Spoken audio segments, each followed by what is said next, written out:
right.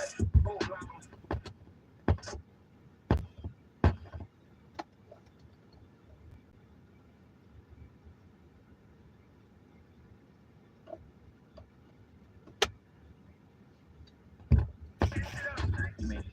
I gotta clear that up.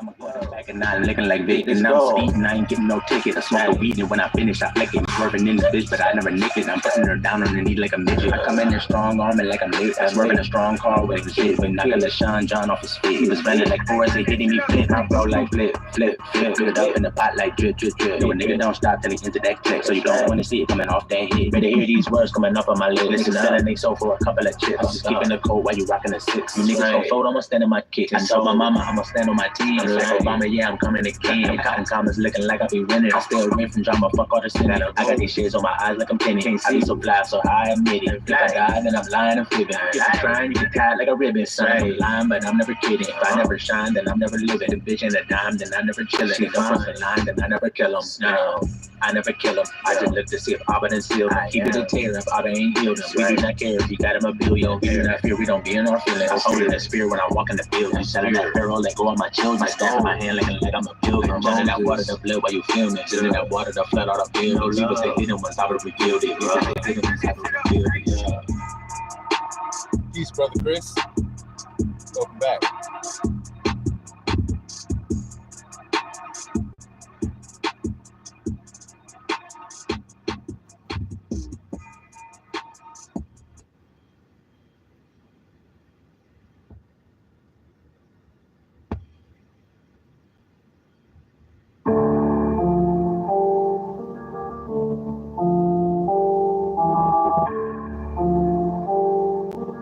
Luxray Beats.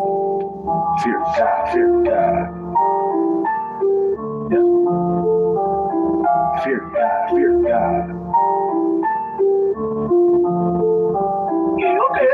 Fear God, I'm ruling with a ride. Started up, I click the bar. Clocking in like it's my job. We so beat lit like a mob. Up in the Jeep, put enough on the block. Playing for keeps me ain't never gon' stop. Feed me sheep and I'm keeping the flock. He was like, follow me, I was like, domino. Not gonna lie down like the domino. There be a fine line, man, the animal. Niggas be lying down with the cannibal. You think I'm lying, I give you the proof. Right now, I wanna give you the truth. Never wasting my time when I get in the booth. My enemies coming, then I be like, poof. I'm in the spirit now, I'm getting loose. It was hanging my ancestors from a noose. Now we waking up and they calling the truce. I know they blasphemy, so don't call them no Jews. Take the truth and then they laugh at me, but it did this to y'all. Shot real. Think I be peaceful like I'm a division. I feel like a beast when it comes to collision. I'm feeling that peace when I make my decision. I'm coming to speak, but ain't speaking religion. Looking at me while you wasting your vision. Look at yourself and then get on your mission. We taking off and I'm starting the engine. Fear God, fear God.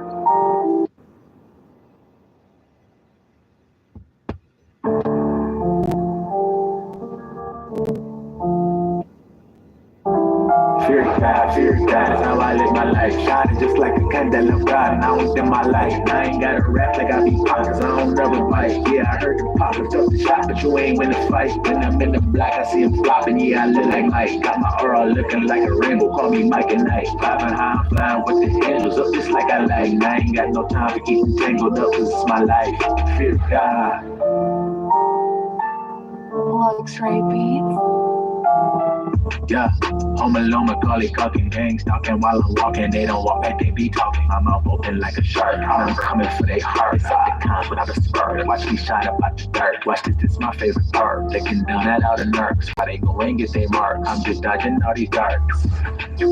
They don't put me on their charts, cause they know that if I start, I'll swing and knock it out the park. Get on your mark and then I took off while you still stuck at the start. But it's tragic when you ducked off, now I'm laughing like I'm Bart. Iron Man, iron in my hand, and like Tony Stark. Haters come in and I gotta depart. I ain't this shit, but just like a fart. I'm up in the sky like a fly Solaris. These niggas ain't fighting, they pop like a car. Do what I got is my heart. He gave me the blessings, I feel like a car. Fear God, fear God.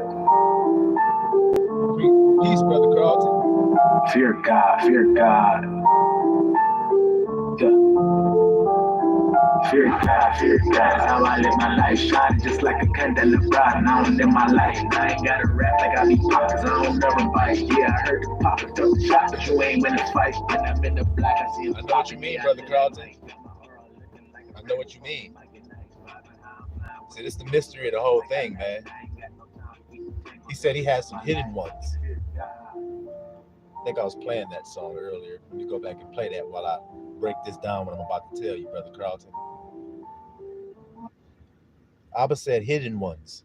He got some hidden ones. Those hidden ones were hidden for a specific time, and that was the time that God was going to judge the earth. Yeah. People think you're being judgmental when you tell the truth, but when the truth sparks in the earth, that's when the earth is being judged. You see, that's what exposes everything. And because nobody wants to be exposed, how do you think they're going to make the people that are of the light, the children of light, feel? They're going to make you want to put your light under a bushel, obviously, because we were told not to. So we know that our tendency would be to, because we're living in this world, you see, and they made war against his hidden ones. It is written. You see that? Let me get that real quick while we're on this subject.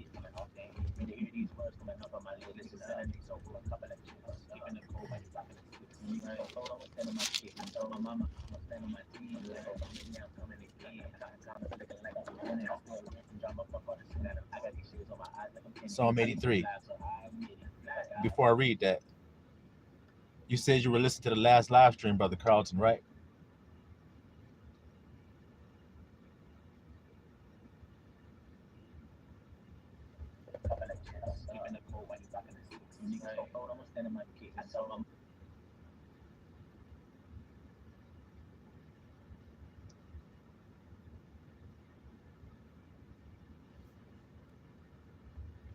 All right. So then you know, Brother Carlton, I was talking about even my own mother, right?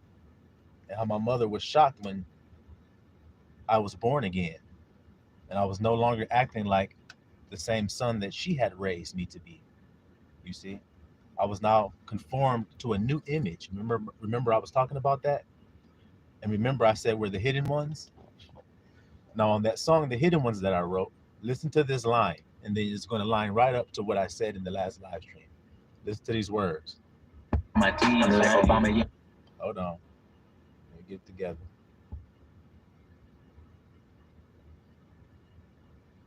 Do you remember that part of the live stream?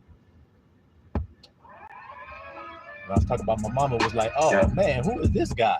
They went from drama, fuck all the shit. I got these shades on my eyes like I'm pinning. I be so fly, so I admit it. If I die, then I'm lying and fibbing. If I'm trying, you get tied like a ribbon. So I ain't lying, but I'm never kidding. If I never shine, then I'm never living. If bitch ain't a dime, then I never chillin'. If I'm in line, then I never kill him. No, I never kill him. I just look to see if Abba done sealed him. He didn't tear if Abba ain't healed him. We do not care if he got him a billion. We do not fear, we don't be in our feelings. I hold it into that clip, so you don't want to see it coming off that head. Better hear these words coming up on my lips. Listen, I make so for a couple of chips. I'm just keeping the cold while you rocking the six. You niggas gon' fold, I'ma stand on my kick. I told my mama I'ma stand on my team. Like Obama, yeah. You may not have heard that. I told my mama I'ma stand on my 10. What that mean? I told my mama I'ma stand on my 10. What I mean? And while you marinate on that, we're gonna go to Psalm 83 real quick. As a side note, keep not thou silence, O power, and hold not thy peace.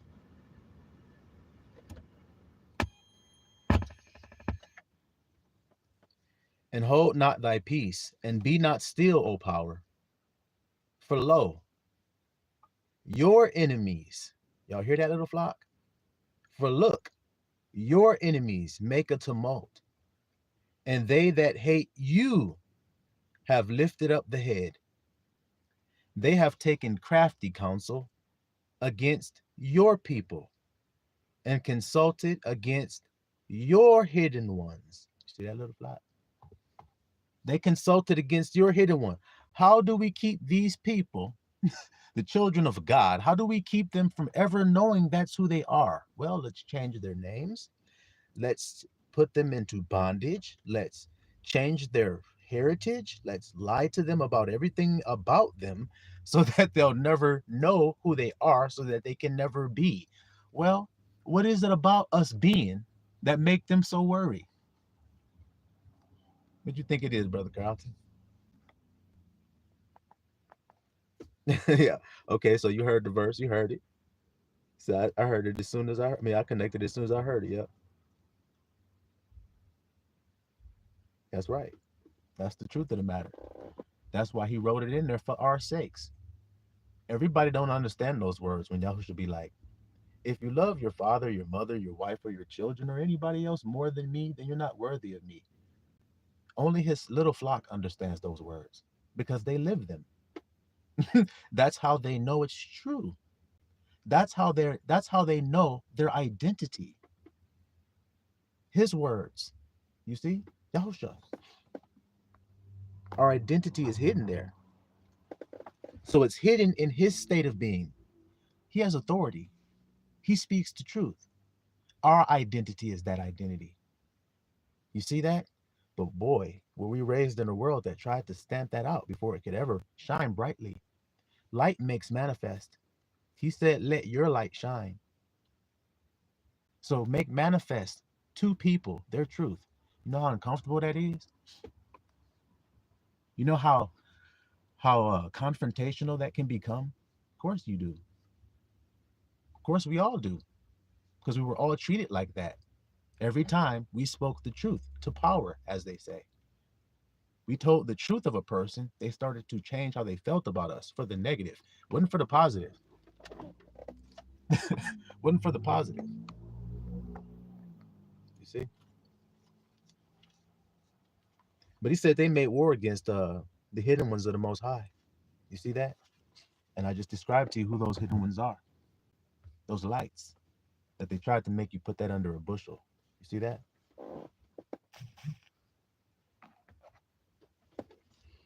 All right. So since we go ahead and get started now, we're going to go back to 1 Corinthians.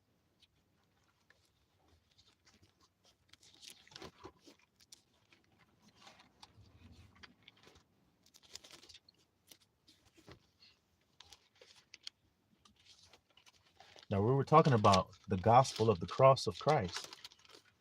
You see that little flock? The gospel of the cross of Christ. What is the gospel of the cross of Christ?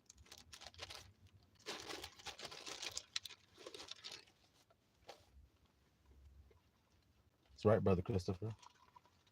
They cast your name out as evil. They cast you out of their midst. They stop inviting you. They don't want you around anymore.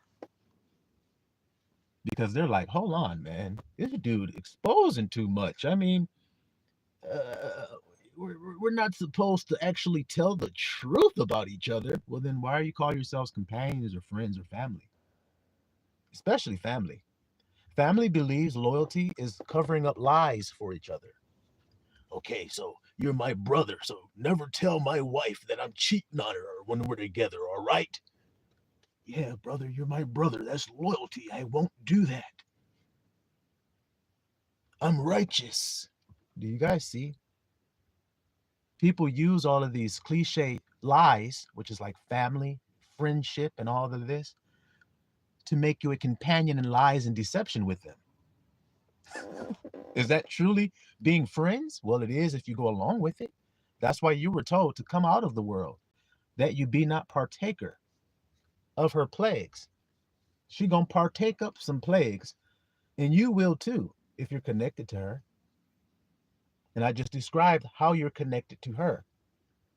A deceiver, a liar. There was no guile in Yahushua's mouth. So then what separates him from the world then? The volume in which he speaks with? You see the world try to paint up a false image of him all the time. How he speaks, how he was looking as he sat upon the Mount of Olives, how he pranced around softly and tenderly as he touched the heads of the children as they waved palm branches back and forth, to and fro. That's only appeals to the carnal mind, that kind of stuff. I'm more concerned with how he moved with his heart, because that's what Abba judges. So then what do you guys think we should be paying attention to, like I always say? The outward appearance of how a thing looks or how it appears? Like I said, I show people all the time that has nothing to do with being anointed. It has nothing to do with it. Because I just test the person. As soon as they be like, hey man, it ain't righteous to do that. It ain't righteous to be like that. I'd be like, so you're saying I'm not anointed? Is that what you're saying? Yeah,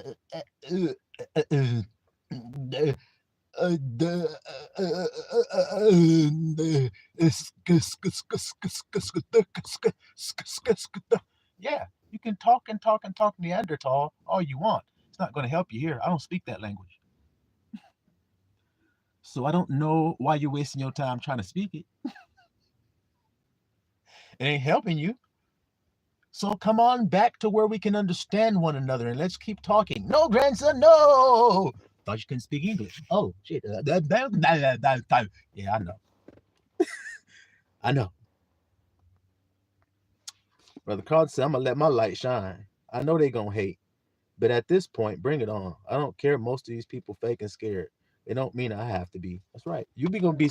Look, we all going to be surprised, my brother. At the weakness of the enemy that we thought had so much sway and power. The Bible already said we would be like that. We would narrowly look upon him and say, this is the man. It's because we were scared of. All they had was lies. They literally don't have anything else. Don't y'all know that? All they have is lies. And all you need is the truth. And once you've acquired it, you're free from their lie. So it doesn't matter whatever weaponry they have. That's null and void. It doesn't matter what they have. The weapon they used on you was lies. That was what was affecting you. But now that you got the truth, you're free from that. And so it doesn't matter what they do. Like Brother Carlton was saying when we were discussing it the other day in the Discord, how you said, I'm just going to say I am out of this. So when you try to put me up in something, I am up out of it. That's all I'm going to ever do, because that's all the grandson do. So now that we're 1,000, see how that working? Ain't we 1,000, bro? Now that we have the understanding of what that word really means, 1,000. I told you, if you want what I have, you have to become 1,000 and give me 1,000 pieces of silver for my fruit. Isn't that what I told you? Now, do you understand what I mean?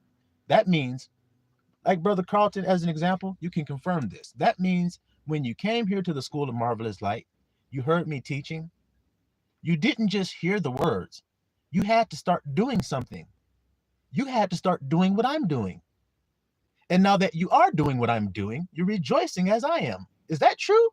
Or is that not true? So that means the fruit that I had, you acquired it because you gave me 1,000 pieces of silver, correct? All right then.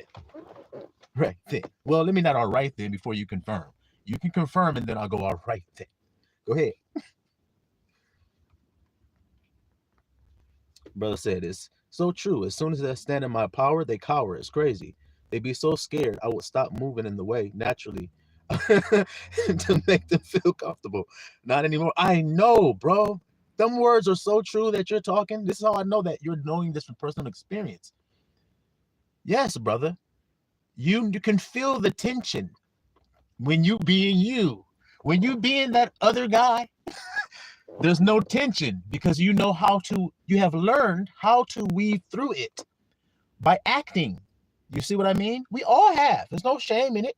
We all have had to do it to survive for a time. It's just the way it is. You had to be wise as a serpent. Serpent know how to blend in with his circumstance. That's what we were doing.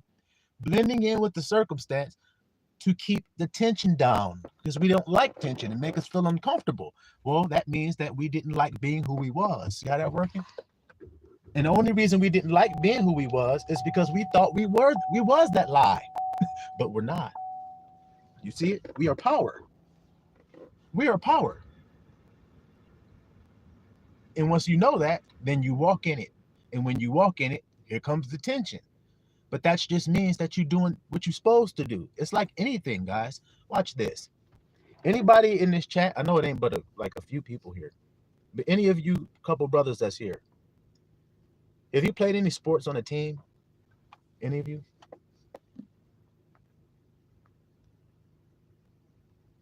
That's right, Brother Chris. Limiting yourself, limiting ourselves. That's right. That's what he meant by putting the candle under a bushel. Isn't it so crystal clear to see it now? Isn't it? And the reason why we did it, when we're honest with ourselves, is because we didn't want to die. That's what it boils down to. When you take all the stuff off of it, you were trying to save your life. But give your life up for my sake, and then you'll find who you really is. You that authority in that room. Sit y'all little badasses down. Hey man, who do you think you are talking to me like that? Who do you think you are to reply against God? See that coming right back? That's what you read in the Bible when it says, don't fear their faces. He know they gonna do this. They gonna try to act all tough when you stand in your authority. You see a nigga doing something wrong, you be like, hey, you think I'm just gonna let you do that? Oh man, come on. You know how the game goes, don't ya? I don't play that whole ass game, bitch. Maybe your dumb ass is still being a hamster on that wheel. See how it just comes out? Now, who wants to be talked to like that? Nobody. But he said, spare not. So you want to be that hamster on that damn wheel? I know that's cutting your ass to the quick. I know it, because I want to pull out what's in your heart. Now I'm about to see what's in there. A bunch of evil. Watch. Hey, man, who the fuck you talking to like that, bitch? I'll kick your fucking ass. Yeah, you say you love Christ, right? Well, you sure acting like a damn Neanderthal for somebody who says they love Christ. I'm gonna fucking kill you. You keep talking to me like that. Keep telling you the truth of your behavior? Or are you just an unruly child, or are you ready to be a man today? Look how that shit coming out. Think niggas like being talked to like that? Nope. But that's how the grandson talk to people. Don't give a damn. Don't give a damn. Because you ain't gonna do shit to me. I'll tell you that right now. Touch not mine anointed, Abba said. So touch me if you want to. I know the truth. I asked people straight to their face. Say I'm not anointed. They get to stutter and stammering. If I wasn't, you just say you're not. But if you're considering that maybe I am, there got to be a reason for that. Huh? Don't play with me. You think he gave us the spirit to make us weak? No, that's not what he said. That's not what he said. All right, so back to this sports thing I was talking about. Let's see.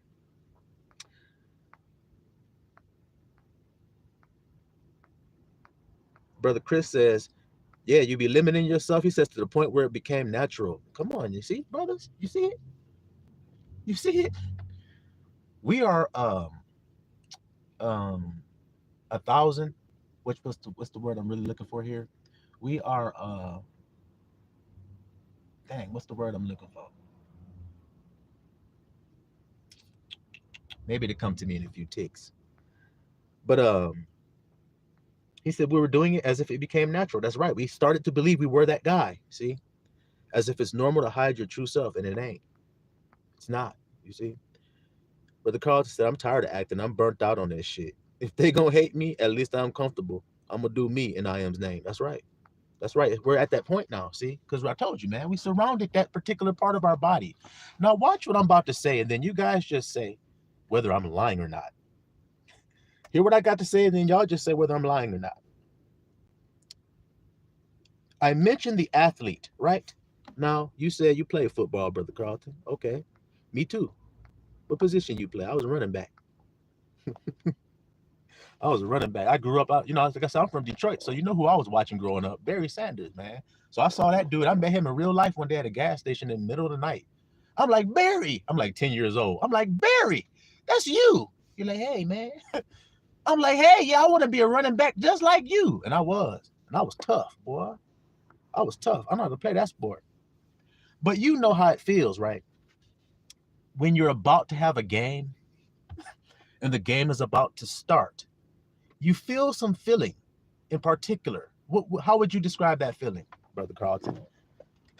When you know you're about to have a game and you know the game is about to start, you're about to take the field, how do you feel?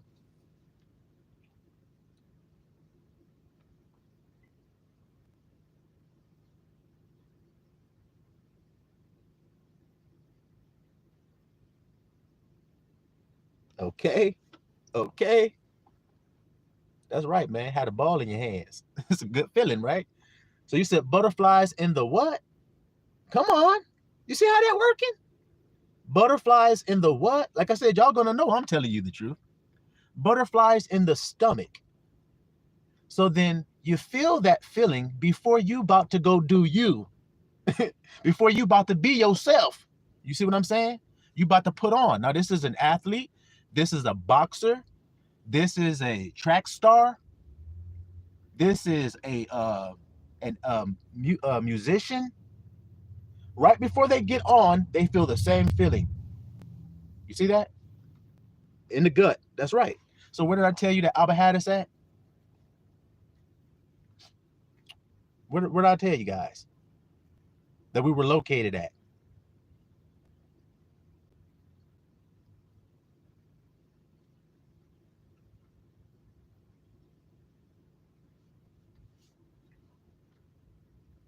That's right. You feel it in your stomach. You be like, damn, man. Taking deep ass breaths. You like, shit, do I got to use the bathroom first or something? Gosh. Damn, I'm nervous. Hold on. Let me calm down. Shit. All right. Now, all I got to do is do this and do this shit. You doing plays in your head and shit. Yeah, I'm going to juke that nigga like this. And then I'm going to do that and do this and do that. But you feel that anxiety first. You see it? Well, that's what we feel before it's time for us to take the field. Do you feel what the grandson is saying? You feel what I'm saying to y'all?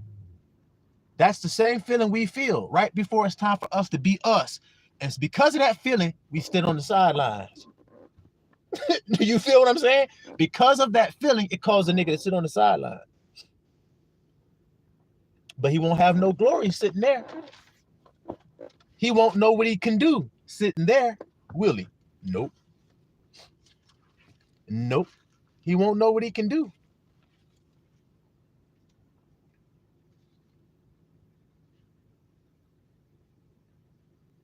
That's right. Good way of putting that, Brother Chris. When it's time to be you without holding back. So now, how do we do that? Okay, that's the question right now, little flock. How do we do us without any holding back? Because there's a way to do it. How do we do it? Because we were talking about it earlier.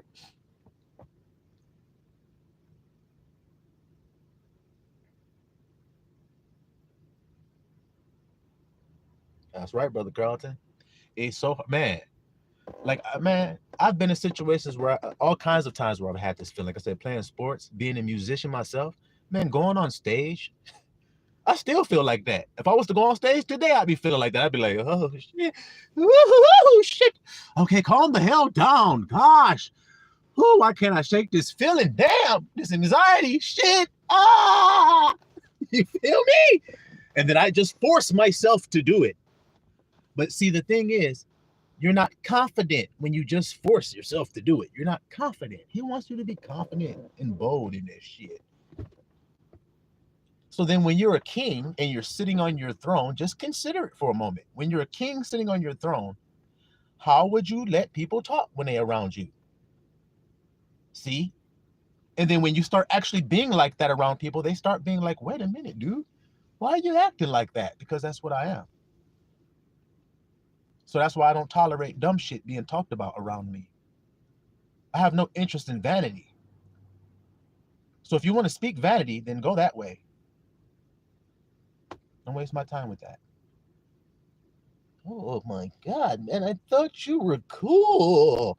What do you think cool is? Being a 2-year-old your whole life? That's what you think cool is? Cool is laughing? I think laughter and mirth is folly. Because I'm wise. What do you think it is? Life? Interesting. Then you ain't learned the truth of what you call life then. See, when you start talking like that because it's just the true way to be, when you live in this vanity, insanity, well, how you think people gonna feel when they caught up in vanity, insanity, all got on their clown makeup? They're like, put the clown makeup back on and dance with us again. No. Got anything else you want me to do? Because my answer will just be no. So then throw something else. Feel what I'm saying? That's right. When you force yourself, it's not natural. You're rushing it. You're just trying to hurry up and get it over it real quick. Yeah. You do that with interactions with people back when you feel that way. You interact really quick and you get it over with. How you doing? Okay, yeah. Shit, you can't even order your food at McDonald's. You're trying to go through that shit fast. The niggas give you the order. It's all wrong. You just say, oh, well. it didn't put my extra pickles and everything, but I don't want any confrontation, so I'll just take it and go on my way. See, you understand the mindset that I'm describing? You see? But when you be the way you be, then people get all up in arms. You see, like I said, I learned how to do it too. I learned how to be all, yeah, man, all right. Somebody's telling me some vanity shit. I'm like, yeah, I'm just stroking their ego. Okay, man, you're smart, dude. Yeah. Wow, that was cool when you did that. What a story to tell. You know, you just egg them on in their ego with this bullshit. I know how to do it too. And it's sickening. That's the truth of the matter. But yeah, I learned how to do it, just like all the flaccolators had to learn how to do it. You see? But then when you step out of that shit and you be like, what? Hey man, you don't want to go anymore? Hell no. The hell I want to go to that bullshit for? Oh man. I mean, okay. Think it not strange. The Bible says when you no longer attend to their bullshit anymore. That's what the Bible said. You see? So now, we was talking about the body and where Abba had us at. Where is that at, fellas? I might have said it back here. Let me go back and let me look. That part of the body where you feel that feeling at, you said it's the gut. You feel butterflies in your stomach. Yeah. Where did Abba have us at? I told you. He got us at a location inside the body. And he got us surrounding it. And then we got quiet. Y'all that have been following here, y'all know it. There was like a week, and just nothing was being said. It was quiet, right? About a week. Do you know why that is? Well, if you know what part of the body we're at, then you'll know why that is. The yellow, right? Do y'all remember that? We were reading the book of Joshua, and we were reading about the Israelites who had been taken out of the wilderness and are now being called into the promised land. And when they're called into the promised land, they have to go to a certain place called Jericho, and they surround it, and they get quiet, and they just march around. But on the seventh day, they shout. And the walls came a-tumbling down. Jericho means yellow. Yellow is the stomach of your body, or the solar plexus called as well, the navel. Yellow.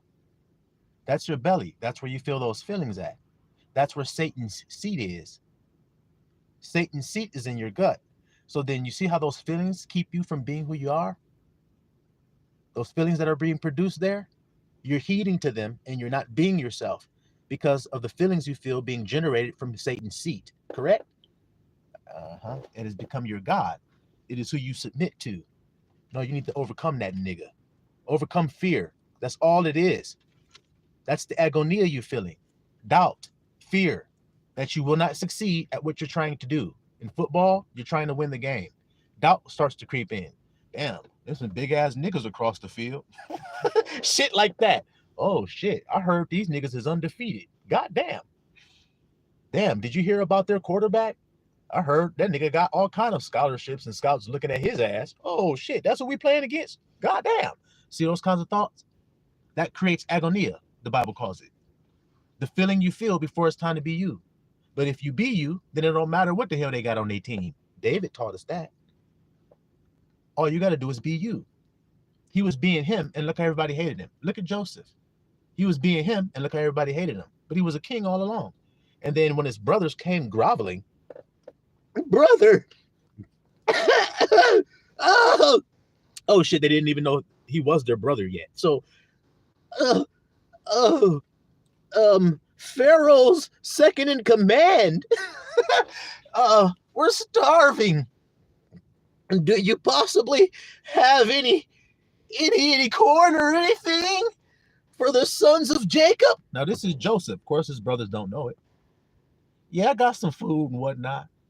I got a whole lot more than that too. Do you happen to have some land for us? Yeah, I got some land I can give you too. Oh, well, we're such a great man, aren't you? Interesting you're saying that now. Let me take this makeup and shit off. Now you know who I am? Oh, shit. You're my brother. The same guy that I tried to kill. I lied to my dad about what happened to you. I hated you. I wanted you out of my midst. I kicked you out and everything. Now here I am, here groveling at your feet, damn near about to give some head to get a piece of bread. What the hell's going on here? Y'all hear me, little flock? Do you hear me how Abba will flip this shit once you be you? I don't give a damn what these niggas say. I don't give a damn what they're trying to say. I don't give a damn what they do. Because he made us a nation of kings and priests. So then why is anybody up in arms that I say we're kings? Because the world don't want you to be. That's the only reason. That's right, Brother Chris. Jericho, the stomach. See? So then what is Abba telling us? See how we're in the spirit? And we're traveling with the spirit to the final location, which is heaven, which is at the end of this body we're traveling through. Reorienting it in righteousness. Now, I'm going to tell you guys a story about the 40 days that I went on. Now, I posted the little excerpt from the book, the little book of John the Revelator, it's called. Did you guys hear the excerpt? And did you hear what was said there before I continue?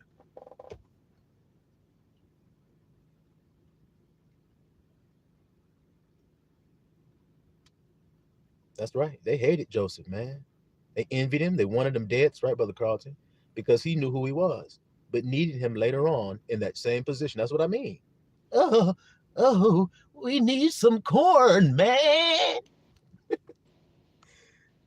I love Joseph's testimony, Brother Chris said. The fact that he even had a translator so his brethren wouldn't know he spoke their language. That's right.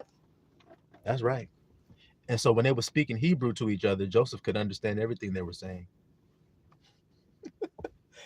Ain't that something?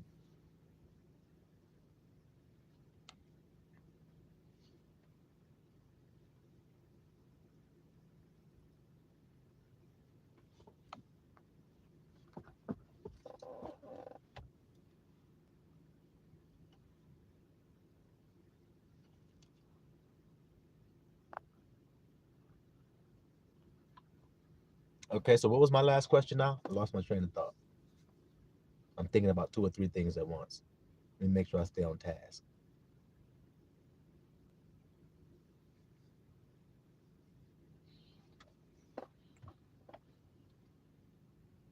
Oh, that's right.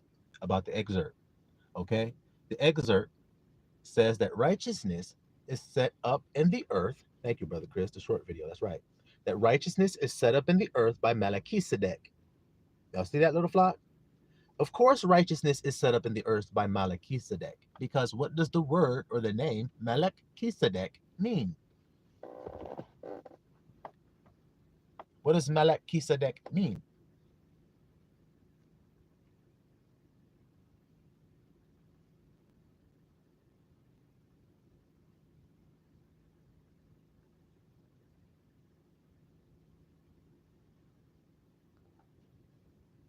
Peace, Ja.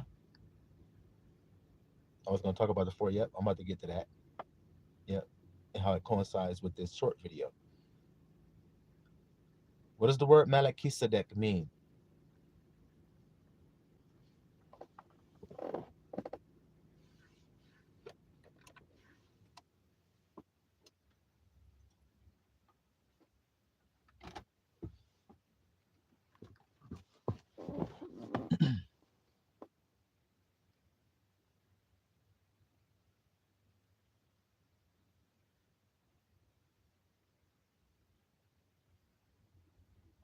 Okay. Okay. The king of righteousness. Melech, king. Zedek, or Tzedek, righteousness. You see that, little flock? So then, of course, who sets up righteousness in the earth other than the king of righteousness? So this excerpt from the little book of John, you see it? The little book of John is information given to John. And in this information, he says that righteousness is set up by Melchizedek. And the men who are called to that order, to confirm that they are called to that order, go 40 days alone with the Father. You see that, little flock? So then when you look at the Bible, to confirm what I'm telling you, I'll give you 3 witnesses of this fact. We see a man named Moses. Do we see him do 40 days alone with the Father while the other Israelites tarried at the bottom of the mountain? Did Moses go up there for 40 days?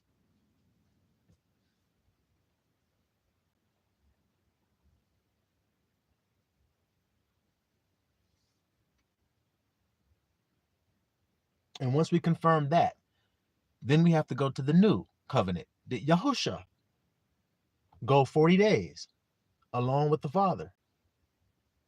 Did he also do this? So we see a deliverer, a redeemer, or a savior, when he is chosen, is called out to do 40 days alone with the Father. That's a mark. That's what the book was saying there. So now my third witness is myself. Do you see it, little flock? I was called out 40 days in the year 2017. Called out 40 days alone with the Father. Do you see it? To confirm that I am what? That's the whole point I'm telling it to you for. I would not have done this for any other reason other than what? To confirm what?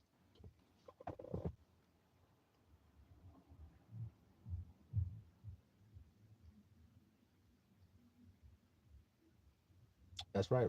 Moses did go twice. That's right.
What was that whole purpose of Abba calling me out onto the 40 to go out there? What was the purpose of it? Why did it happen? And then why am I here preaching to you guys now, telling you the things that I'm telling you? If that has nothing to do with being on that 40, which has nothing to do with that was said in that little excerpt I told you guys.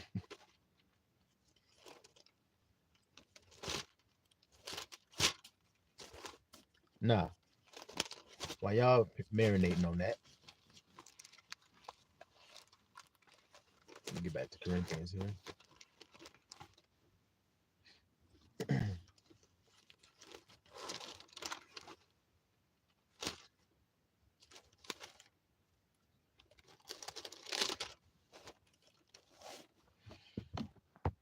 All right.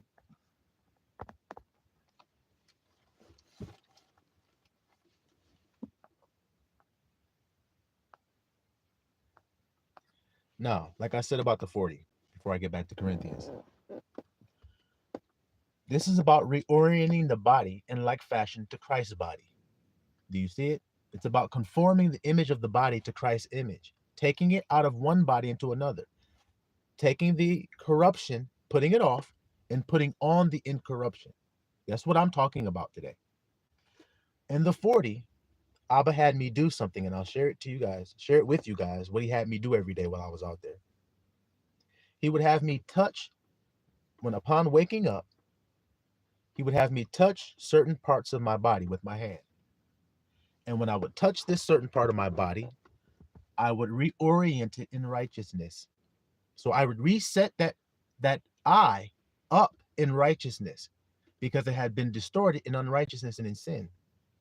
So I would touch my red and I would reorient it in righteousness. I would touch my orange and I would reorient it in righteousness. I would touch my yellow, so on and so forth, all the way up through the body.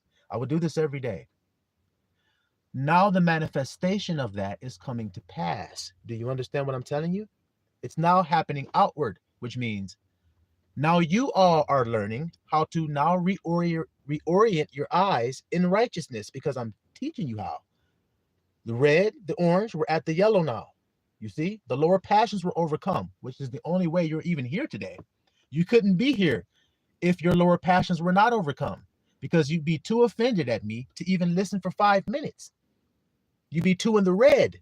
You see what I mean? You'd be too wrathful. You'd be too vengeful. You'd be too angry listening to me to even be able to sustain all the way through it. You see what I mean? So you had overcome that already. But now we're talking about the agonia, that belly, that feeling you feel right before it's time for you to be you, that keeps you from being you, that bondage of agony you've been in, the fear, the doubt, the skepticism. You see, it's overcoming that. That's Jericho. Surrounding it. And you shout and it fall, and you go up and you ascend up into it. Do you see what I mean? Into who you are. So you remain peaceful is what this means. When it's time for you to be you, you simply remain quiet for a while, taking deep breaths. That's what going around 7 times means. 7 breaths. 7 deep breaths. And then on this, after the 7th breath, then you can speak. And when you speak, your words will be so powerful that they will tear down anything that's standing before you. Did you guys hear that breakdown? Because like I said, I don't like casting pearls to swine or dogs or anything. So I don't want to waste any time doing it, because it's so wonderful what I've just told you. Did you guys hear it?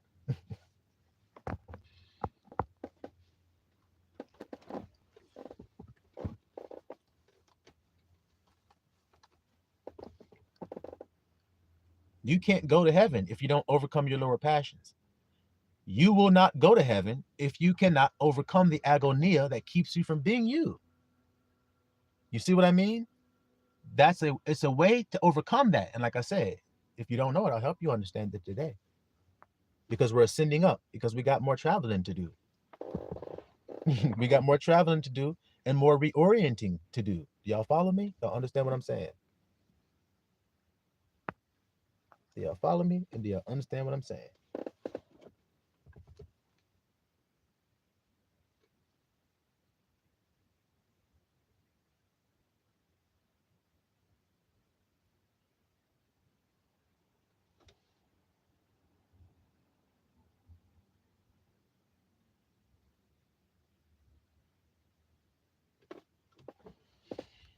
All right. 1 Corinthians chapter 1. All right, now we have read most of this. So we want to go on and get to the part where we left off in the last video.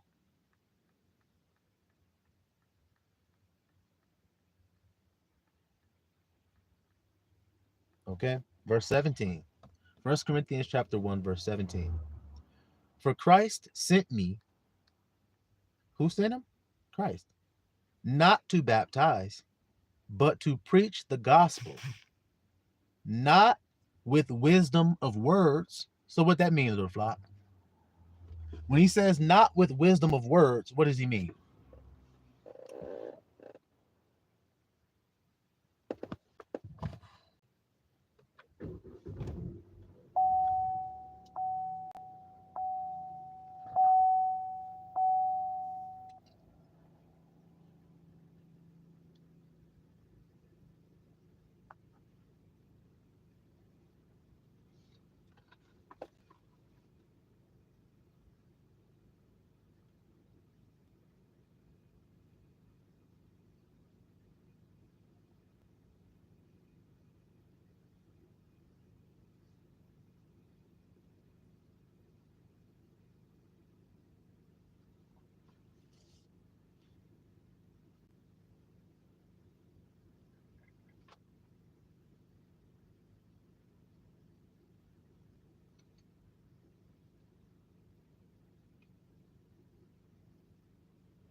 on, y'all. My device acting a little funny. Y'all give me a little second real quick. Bear with me.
All right, my bad, y'all.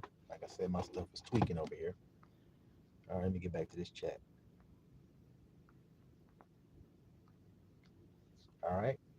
That's right. The 40 confirms what I said about the order. That's right, Brother Carlton. It confirms the order that Abba called me into. You see what I'm saying? A king of righteousness. You see? So is it strange that I'm called the grandson of right thought, which is just a modern way of saying the branch of righteousness? Isn't it unique that Abba says that will confirm him? And I'm telling y'all that that's what I did in 2017. Like I said, I can tell you details about it that can confirm it, that a person that has not done it could not confirm. There's just certain things that you would know if you were out there. For instance, I'll tell you guys a little bit about it since I'm on this subject. There comes a point in time when your body has fed on all of its fat stores that you had. Whatever fat stores you had, your body has eaten it all. So it can no longer eat that anymore. So it needs something else to eat on. Y'all hear what I'm saying to the flock? So your body starts to produce bile from your liver. See that? It starts to produce bile.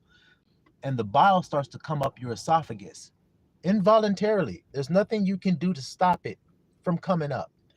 It starts to come up. And when it comes up, there's nothing you can do but to spit it out. And you're constantly spitting this stuff out. And it's very thick and it smells horrendous. It smells completely like death. And it must be because when you spit it out on the ground, flies immediately come down upon that, even faster than a dog turd. The flies get on that shit immediately. You see that there? And you're spitting and you're spitting. Well, the only way you know that is if you had actually been out there doing it. That's how I know. And physically, that I would say that's the worst part of being out there is the bile, the spitting it, the tasting it, the smelling it, the constantly it coming up. Even when you're asleep, you feel it. You get up and it's thick as hell and you're spitting. See what I mean? And that ain't all. That's just a point that I can just share with you guys. See what I mean? Brother Carl said, this is crazy. When I would have this feeling while playing football, I would just sit quietly in the car on the way to the game, no music. Once it was game time, I would ball out because I overcame. See how that's working? You see how it's working? You got to surround Jericho 7 times, man. And then on that 7th time, you shout, and then you'll be then overcame that situation. Doesn't matter what it is. I told you guys about how I went to see my son, and I had to go around Jericho 7 times.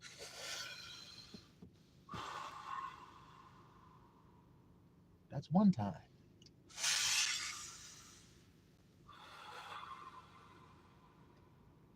That is 2 times. Do you feel what I'm saying? And we're going to do that 7 times. And on that 7th time, we're going to shout. And I'm going to run into you with this football. And you're going to fall on the ground. And I'm going to be like Adrian Peterson as I stump over you like a carcass. As I make my way into the end zone, dancing like I'm Deion Sanders, Nick. And you'd be surprised. You'd be like, damn, I didn't know I could do all that. Yeah, you did. Yeah, you did. That's why you was nervous. Remember The Incredibles? And y'all remember the little boy on The Incredibles? He was fast as hell, right? And his parents would put him into sports and everything, and he would have to dim his light and put it under a bushel, didn't he? He's running track. He's coming in third place and shit. You know good and damn well that little nigga fast as hell. Ain't nobody beating him. But he would have to try to make it act like he was a regular guy, like us. He had to act like we was regular. We was never regular. We never regular. You hear what I'm saying? We're peculiar. How is regular and peculiar the same thing? I'll ask you guys that. Is regular or normal and peculiar the same thing? That's right, Dash. That's his name. Hey, rightly was he named Dash. That nigga running so fast, he running on top of the water like a speedboat. Raven, what's up? Peace to you. I didn't know you was in here. Okay. That's right, Dash.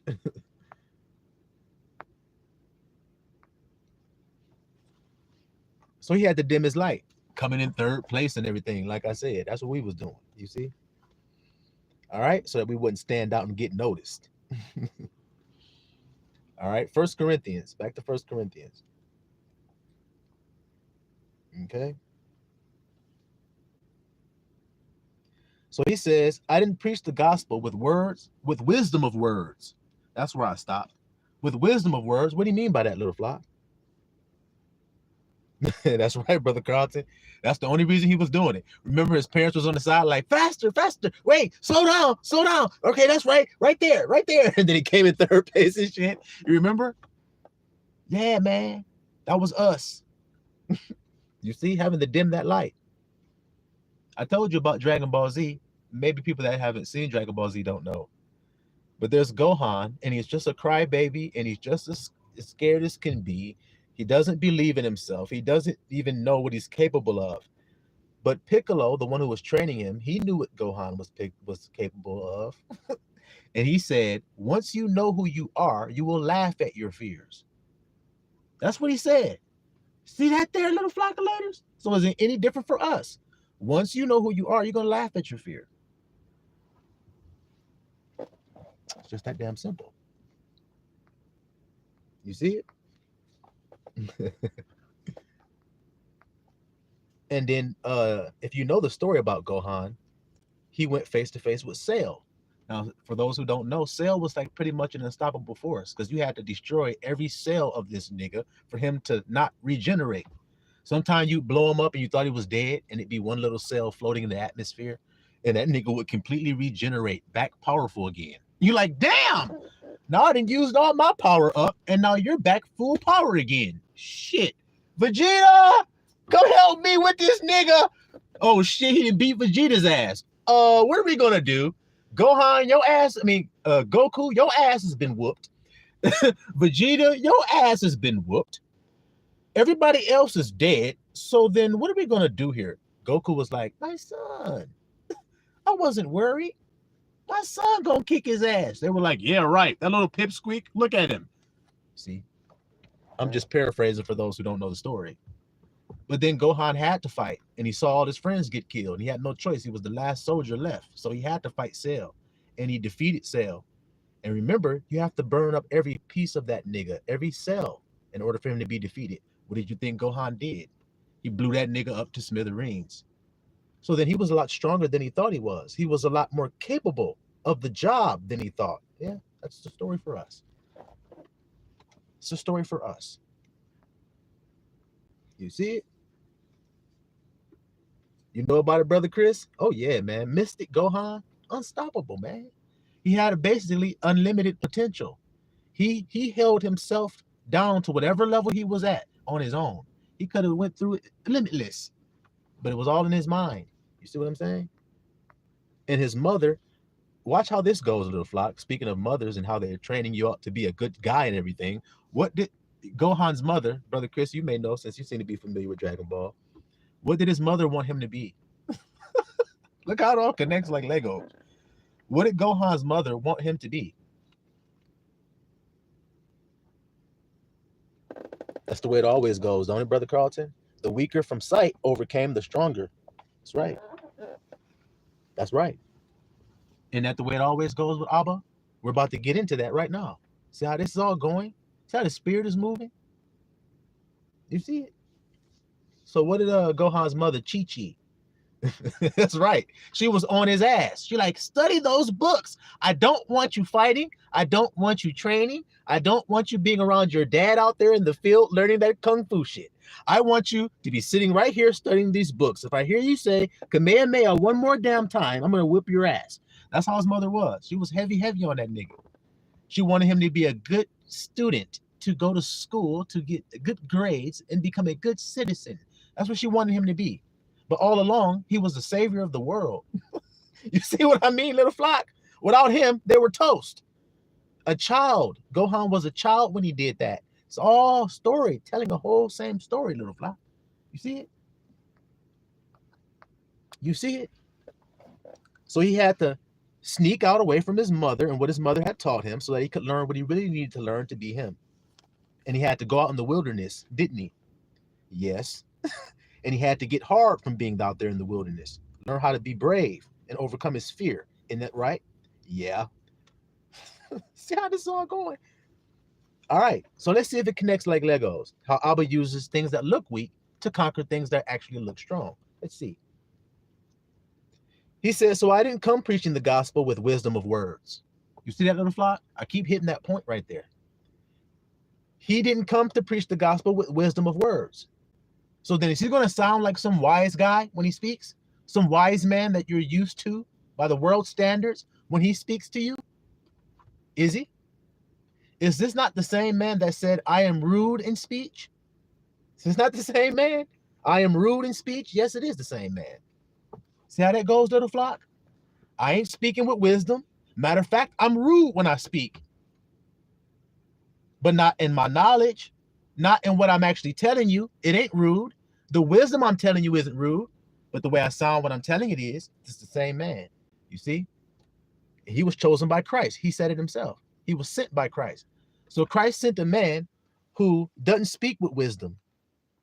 He's rude when he speaks. That's the kind of man Christ chose. Would the world say that that's a good man? No. Well, neither did he. He said, I'm the chief of all sinners, and I'm the least of the apostles. So then say what you want to say. See what I mean, little flock? See it?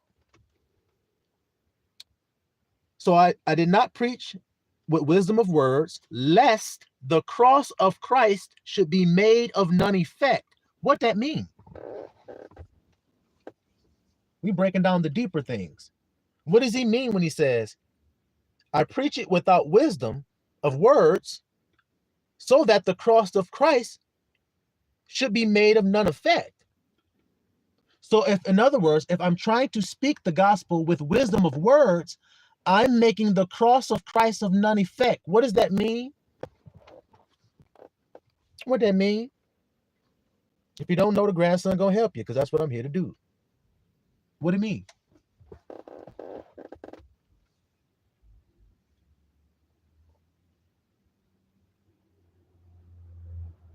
Because remember, we were talking about the cross and what it meant on the last live stream. So if you remember from what we broke down about what the cross means, then you'll understand what he means by saying it will make the cross of none effect if I start trying to be all wise and think all intellectual and everything and put on my ascot here. You guys know it was coming. Put on my ascot here and act all intelligente and everything. If I start to be like this when I speak the gospel, then that means that I have not what? See if y'all are sticking with me here.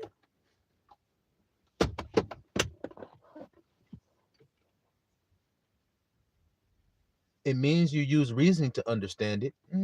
Okay, that could be said. That could be said.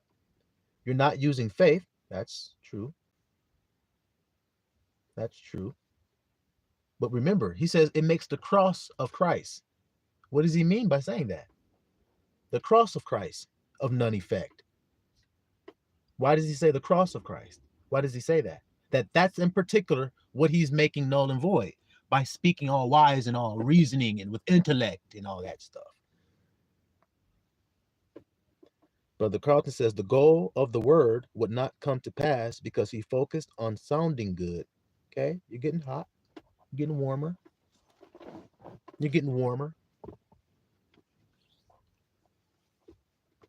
You got to remember what the cross represents.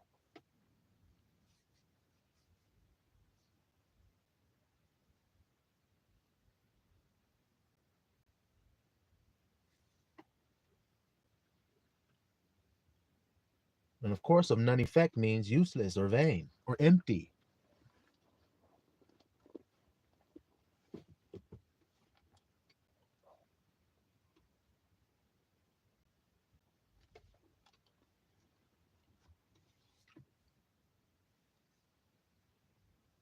Because remember, in the next verse, he goes on to say, for the preaching of the cross, see that there? So he focuses on that. He says, for the preaching of the cross is to them that perish foolishness, but unto us which are saved, it is the power of God. Do you see it? So what is he saying there, little flock? Brother said, I'm going to need to phone a friend.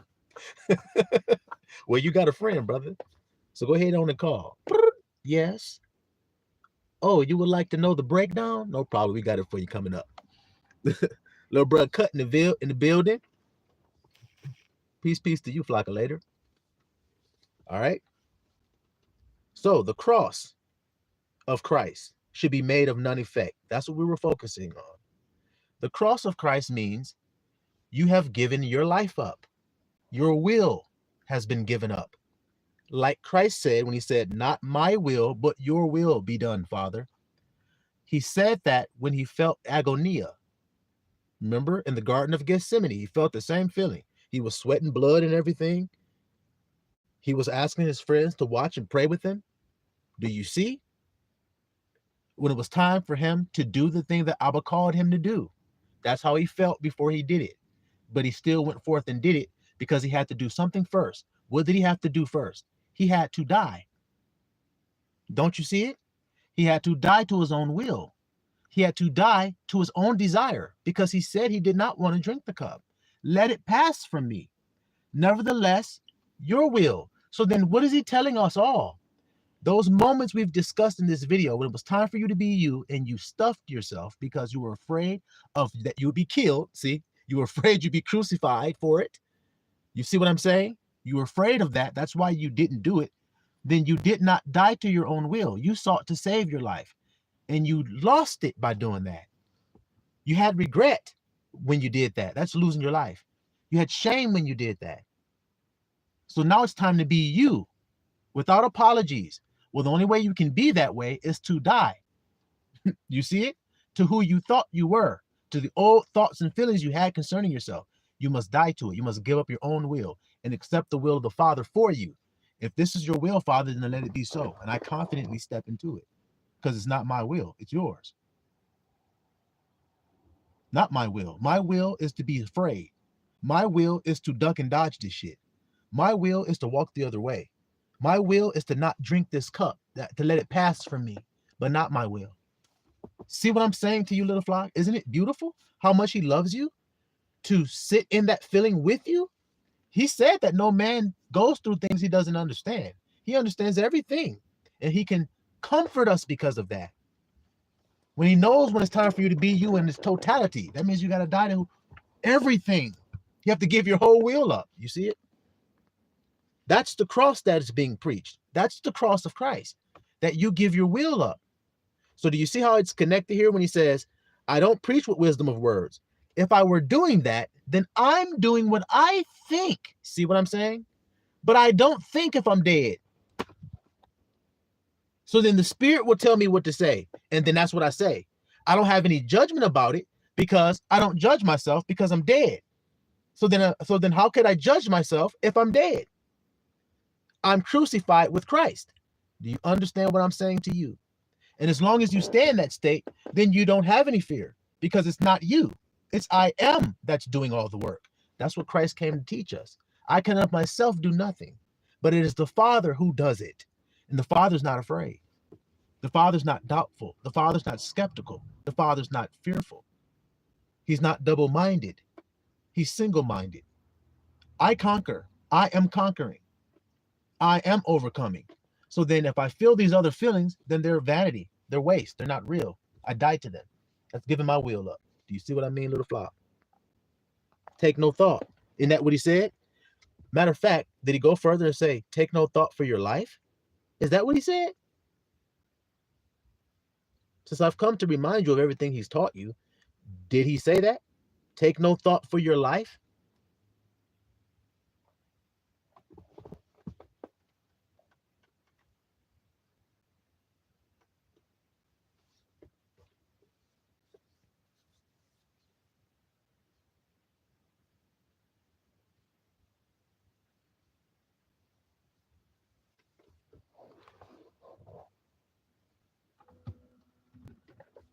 Make sure y'all can confirm that we on the same plane with each other. That's right. He said it. Take no thought for your life. So then that means give your will up. Die daily. Scripture also say that. Die daily. Okay, then. So let's keep reading this. So now, if a man is proving that he's on the cross, you see what I mean? That means he's giving his will up. Then he's not going to be concerned with trying to be eloquent, trying to seem wise, trying to look like he's knowledgeable, trying to appear any type of way to you. He's not going to do that, just like we just read here. You see it? Let's continue. For the preaching of the cross is to them that perish foolishness. To them that perish foolishness. Remember? They're trying to preserve their life. They'll lose it, so they're going to perish. That's why it's foolishness to give your life up to have it. That's foolishness to hear that. So you're telling me to give my life up for the will of God and I will be preserved and saved? That's what you're telling me? Yes, that is what I'm telling you. Well, that's foolishness to me. I don't think that'll do it. I think if I preserve my life by being in this safe place here that I've built for myself, then I think I'm safe. You're just saying you're safe. You're standing outside. I'm in a bunker. I'm the one who's safe. Kapow! That kapow was a nuclear blast that blew up that nigga's bunker. It was a bunker buster. It blew up that nigga's bunker. And you're just standing outside looking at that shit, shaking your head as that nigga laughed at you, talking about how safe he was. See what I'm trying to explain to you? See what I'm trying to explain? Building sandcastles all day. That's right, Brother Cut. Building sandcastles. And when that big bad wolf come and blow, that shit gonna fall. That's simple. And the big bad wolf is blowing right now. And their shit is falling right now. And you're going to see the fear come on right now. You're going to see it. Oh, eggs. Eggs are $15. Oh, what are we going to do? You should have been doing that when they were $5. You got to be stupid as fuck to think that the prices of things that are being put on items today really match what you're getting. You know good and damn well it ain't matching it. So then don't act like you're all distraught and depressed now. My grandmother paid 25 cents for a gallon of gas, nigga. So then why do you think it's a shock once it gets up to $4? It's a shock when that shit was $1. See what I'm trying to say to you niggas, man? Y'all see what I'm trying to say? When that shit got to $1, y'all should have been like, oh, hell no. This shit done went up fourfold, my nigga. I used to bring a quarter, now I got to bring 4 quarters for the same amount of gas? Fuck that. Hell no, something ain't right here. Somebody pulling some bullshit strings on my ass. Fuck that. But people didn't do it. Oh, that's not bad. Okay, it's $1. So what? What's $1? $1 used to get your whole family some groceries, nigga. I know you all can't believe that because y'all living in this day and age when you think $500 at the grocery store is getting your family some groceries. Nigga at the grocery store spending $800 to feed a family of 4. 800 shit, okay, 792 you said? Fuck. Yeah. Okay, damn. Used to be $80. You thought you were rich at the grocery store. You like shit, $80. I can get some extra shit. Give me them Capri Suns and shit. Yeah. Get them Pacific Islanders, whatever the hell they call that shit. Get them 2 and put that in there. Get some Captain Crunch. Grabbing up all kind of shit.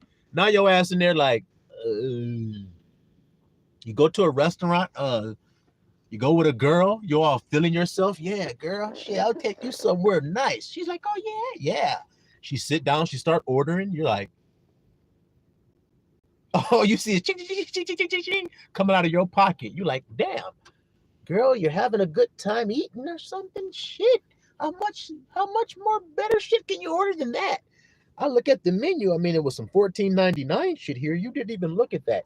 You went straight to the $69.99 part of the menu. What? Oh shit. How much was that steak you said? $82. At the end of the dinner, you just spent $400 for dinner. You're like, a movie? I got $6 left. The hell you mean a movie, girl? Hell no, I'm taking your ass home. Shit, I ain't got enough gas. I probably won't even make it home. A date? Nigga, you had $100 in your pocket back in the day. You thought you was rich. You spent $20 on dinner. You still got $80. You hanging out. You're like, girl, let's go see a movie. You spent $10 on a movie. You still got $90 or $80. Your ass like, I mean, you still got $70. You're like, I'm straight. Shit. You go to the gas station. You put $5 in. You got half a tank of gas. You're like, shit, I'm good. Shit, what else you want to do, girl? You want to go play some mini golf? You hear me? It's just the way it was, man. It shit ain't like that no more. And so since it ain't like that no more, when it's gonna stop? In other words, when it's gonna stop going up? It ain't. It gonna keep going up. And when it keep going up, niggas gonna get more stressed out. Don't you think so? Yeah. They're gonna get more stressed out and they're gonna get more afraid. You see how that's working? So Abba has provided an escape route for us. This is the escape route, what the grandson is telling you all today. That's why many people ain't listening to it, because they don't know how to judge righteous judgment. See that? If they did, Abba wouldn't have sent me. It's just that simple. He sent me to set it up. That's why I showed you guys the excerpt from the book. You see what I'm saying? All right. Brother Carlton, I know you be at the restaurant like, girl, they got some chicken tenders and some fries on that menu. Why you getting that lobster tails and all that? You start getting all health and shit with her. Don't you know what lobster come from? Don't you know what they eat? It's not very good to eat that. Yeah, it's because you don't want to spend that $75 for that nigga. That's why you telling her all this health shit. Damn, girl, you sure you want to eat those crab legs? I mean, crab is a bottom feeder and everything. Did you know that? You start telling her all the health shit you know. Hell yeah, with a glass of water. That's right, Brother Chris. I've done it. I know. Shit, I went to a restaurant one time with a girl. I'm like, shit, okay, I got enough money to get something for us. Shit, we just on some fly shit. She like, yeah, let's go out. I'm like, all right. We go to the restaurant. She ordered her shit. She like lobster and steak. I'm like, you want both? What the hell? I look at the menu. Well, that's all the money that I have. So I just played it cool. I'm like, shit, you know, you just happened to see me. We was hanging out and shit. And now you wanted to go out. So I ain't really hungry. Shit, I ate already. I'm lying like a son of a bitch. I'm hungry as hell looking at that steak on her plate. She's like, oh, really? I'm like, yeah, you go ahead on and eat. Get what you want, girl. And she got what she wanted. Shit. That bill came. I'm like, no. Rubbing this money is not making it increase. It's just the same $40 here. Here you go. Shit. Paid for the bill and shit. You sure you don't want anything? Yeah, man. I'll just drink this water. Like Chris said, I'm just going to sip this water here. I had a good workout earlier. I forgot to hydrate. Shit, let me get my water intake. Yeah, I'm cutting right now. So I got to watch what I eat. I'm on a low-cal diet right now. Looking at that steak and shit. Shit, damn, she tearing that shit up. You want to share? Shit. Didn't even offer me any. You know what I'm saying, little flock? Shit is different now. And anybody saying it ain't different, just straight up lying. It's different. You used to go to school. You were cool if you had if you could afford like Nautica, Tommy Hilfiger, Polo, Gerbo, Guess. If you could afford that kind of stuff, then you were considered a cool kid. Like, damn, that nigga got the new Tommy coat, Tommy puffy coat. Shit, the yellow one and shit with the red and the blue. You're like, damn, that nigga got the Aaliyah coat. That's what we called it, the Aaliyah coat. You got the Aaliyah jacket. Damn, your people must got some money. See how that was? That's the way it was. But that stuff is like a joke compared to the price of stuff now. Shit, these kids now, they get a pair of shoes cost $1,000. Shit, we thought of Jordans. They came on new Jordans. We like $200. Damn. I wanted to get the new PlayStation 2, but fuck. Now I gotta get the Jordans instead. Damn, I gotta save for the PlayStation now. Jeez. Now these niggas, the video game costs $600. Once you get the system, that's $600. Then you gotta buy the game, that's like $70. Then you gotta buy all the upgrades for the game and everything. That's like $30 here and there, here and there, here and there. Before you know it, you just spent $600 on the game that you purchased with the system. Shit. You gotta buy the controllers, and then you gotta buy your memory card that connects to the game. And what? Before we just played the game, and when the game was over, we had to turn it off, and we didn't have no memory. We just sat there in front of the Sega Genesis, like, Sonic, I almost was at the last level, but I'm sleepy. Fuck! Why can't I just leave the game on, wake up in the morning, and finish the last level? I'm about to win this shit. You mean to tell me I gotta turn this shit off and wait all the way to tomorrow to start from scratch, Green Hill Zone, and start all the way over again? Shit, hell no. Y'all feel me, little flock? Shit is different. It ain't the same no more. Brother Carl just saying, hit it with the I'm fasting line. That's right. I'm righteous as hell. I don't eat when I take girls out to dinner for the first date. I like to just watch them eat to kind of gauge how they are as ladies. No, in the hell you ain't, nigga. Your stomach growling like a son, bitch. You want to eat that damn steak off her plate. I'm telling you right now. Brother Chris said in Canada, when I was in 7th grade, $3 was enough for 2 slices of pizza and a Coke. Nowadays, a single slice of pizza is $4. See how that shit going? You see how it's going? It ain't no joke. That shit is everywhere around you. It just keeps on creeping on up. And it doesn't creep anymore. It used to creep. You were like, gas was $1. Okay. Gas was $1.30 and shit. Okay. You're in high school, you know, gas like $1.40. You're like, oh, okay.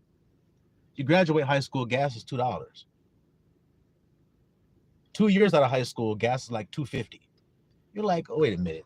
Not only is it going up, but as it's going up faster. Uh-oh. This is a Houston? Shit, fuck Houston. America? We have a big ass problem, not just in Houston. Shit. And look what Trump is doing right now. Look what's happening right now. Look at these niggas. Oh, the stock market. It's plunging in everything because of the tariffs that Donald Trump has put there. Oh, shit. He's causing a ruckus and a problem. We're not going to make it through this. Well, how is China responding? Oh, shit. They're putting tariffs on American goods as well. Oh, shit. Look at these people. Fear, fear, fear. You see it?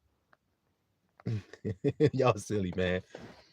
Brother Cuss said Nautica and Tommy is still expensive over here. Oh, yeah, I bet. It's still pretty expensive over here, too. But now, you know, these kids, now they're like, Tommy Hilfiger. I mean, it's cool and everything, but what about the Balenciaga? What about the Amiri? Come on, man. What about the Gucci, the Ferragamo? These niggas be going to prom. They be wearing Gucci and Ferragamo and shit. We were wearing Stacey Adams, nigga. We were wearing the suit that you went to the suit men's warehouse to go buy for $250. And you still thought you was the shit. You're at Men's Warehouse like, okay, mom, you said only on this rack? I can't go over to that special rack there with the Armani and shit. Okay, stay on this side? Okay, damn, okay. They got anything a nigga could wear a prom in this bitch? Damn. Yeah, $250 your limit, my brother. Now, shit, these niggas' belt is $250. You hear what I'm saying?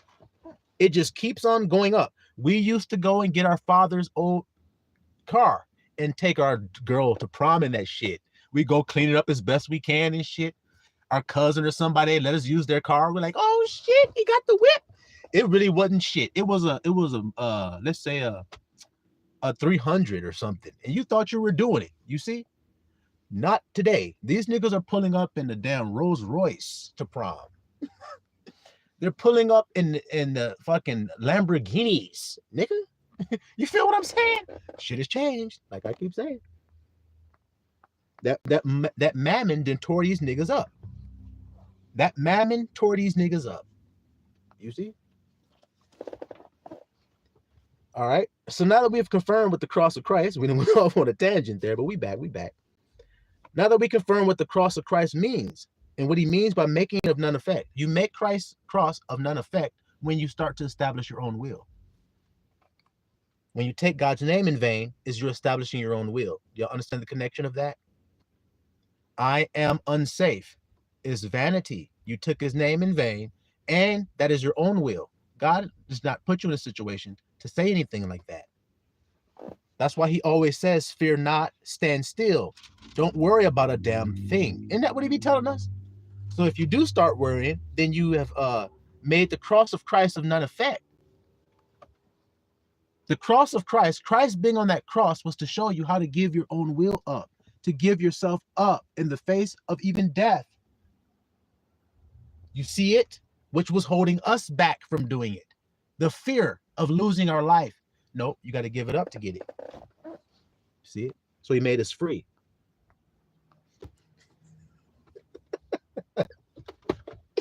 No, you young one. You don't understand the escort of intelligence.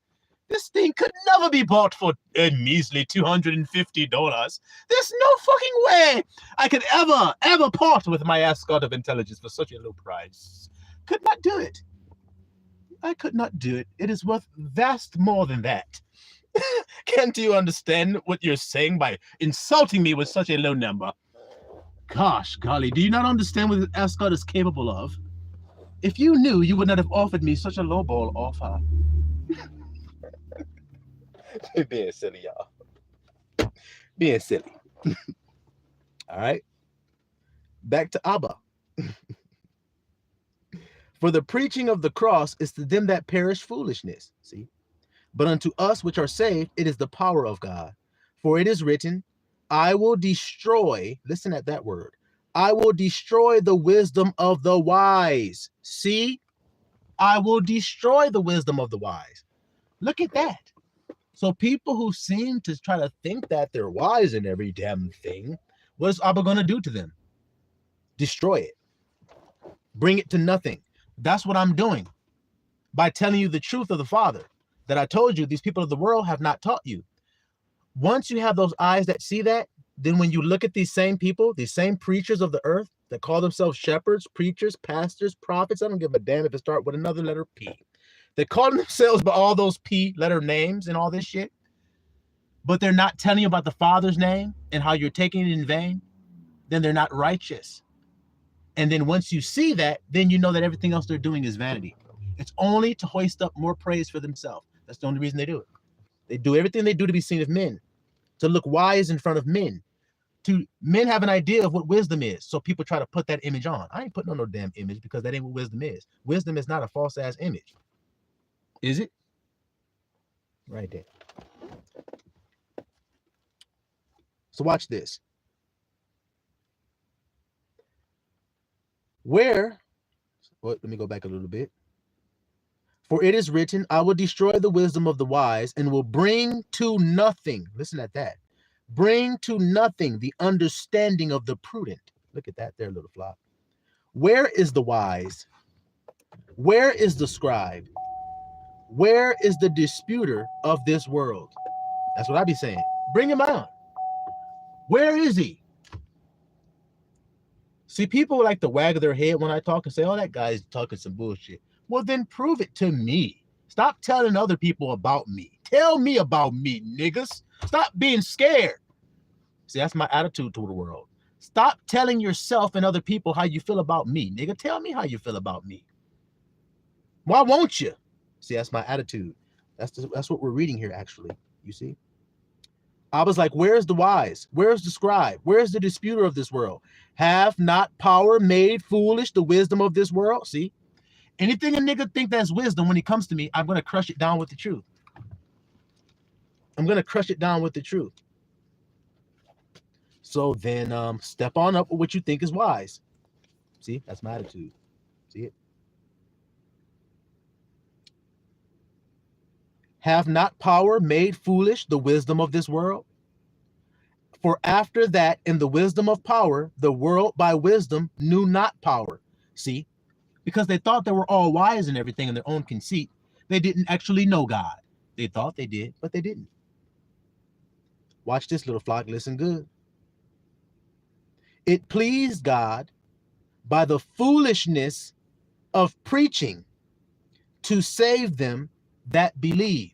Do you hear that, little flock of leaders? By the what of preaching?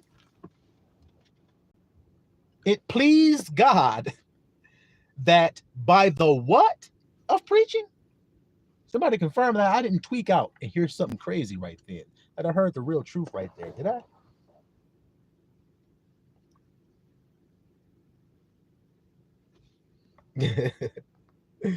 Brother said that price is so beneath you. Yes, if you want that ascot, it surely is. Bring me a golden bar, and then we will talk.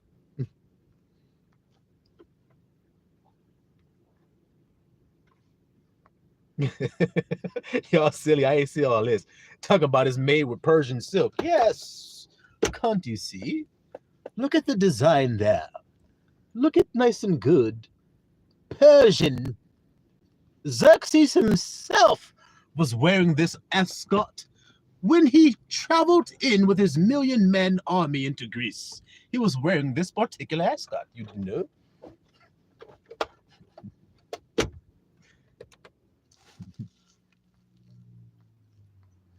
Brother Cut said, wow, it makes you so much smarter, grandson.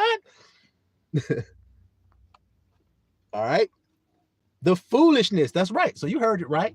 The foolishness of preaching. It pleased Abba that by the foolishness of preaching to save them that believe. To do what? To save them. So preaching saves. The foolishness of preaching saves. Do you see it, little flockulators? Mm-hmm.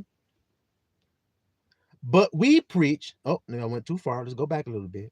For the Jews, this is what I want you guys to focus on real quick, because there's two types of men in the world. You need to focus. For the Jews require a sign, and the Greeks seek after wisdom. Stop.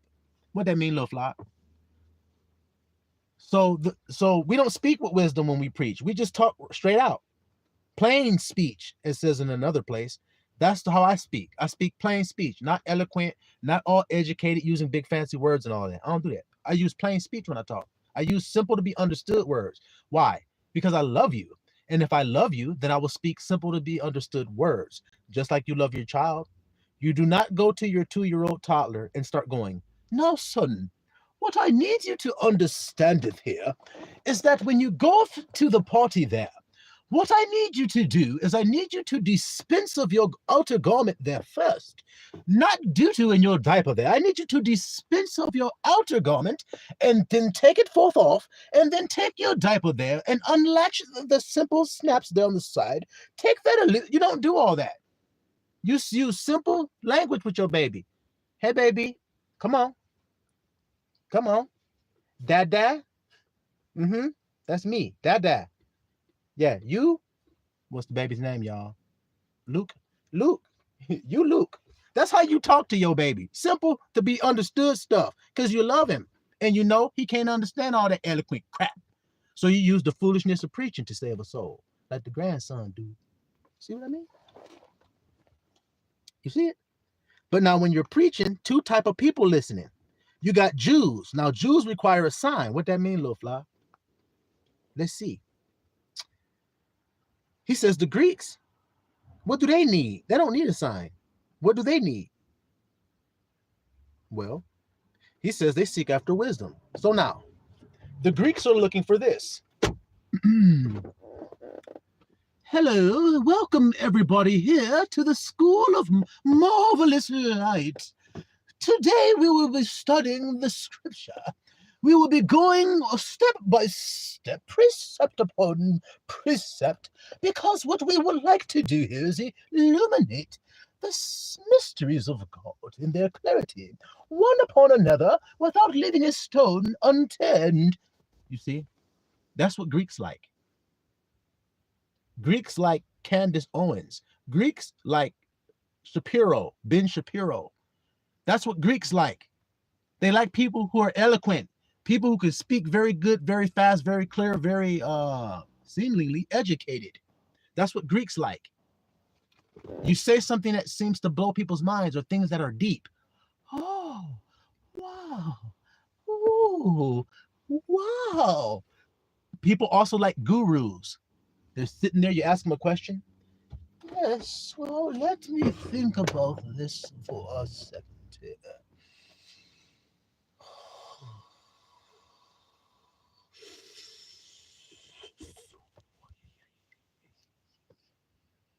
If you look to the stars, what you will see is a twinkle of a gleam.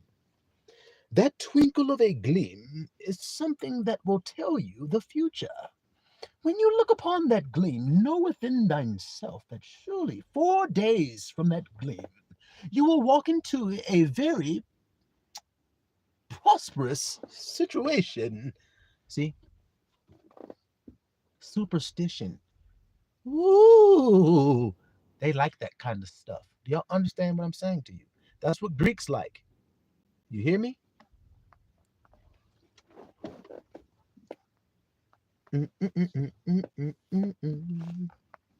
Candace Owen talk good, don't she? She can talk, can't she? See?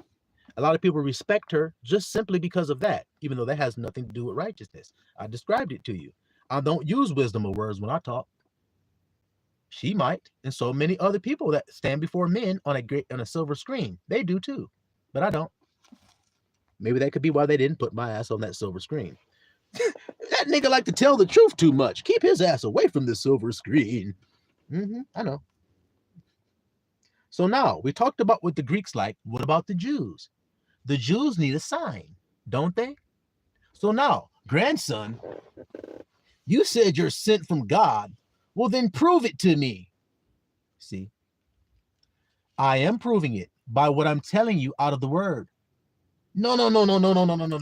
That's not a good enough sign for me, grandson. I need you to call forth lightning down from heaven.